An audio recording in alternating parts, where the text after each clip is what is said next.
बात के कायल हैं कि अल्लाह तीन में का तीसरा है, हालांकि उस माबूद यक्ता के सिवा कोई इबादत के लायक नहीं।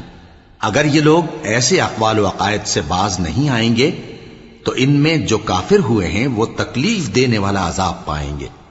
तो ये क्यों अल्लाह के आगे तौबा नहीं करते और उससे गुनाहों की मुआफी नहीं मांगते? और अल्लाह तो बख्शने वाला है, मेहरबान है। मसीह इब्ने मरियम तो एक पैगंबर ही थे। उनसे पहले भी बहुत से रसूल गुजर चुके थे और उनकी वालिदा मरियम अल्लाह की वली और सच्ची फर्माबरदार थीं। दोनों इंसान थे और खाना भी खाते थे।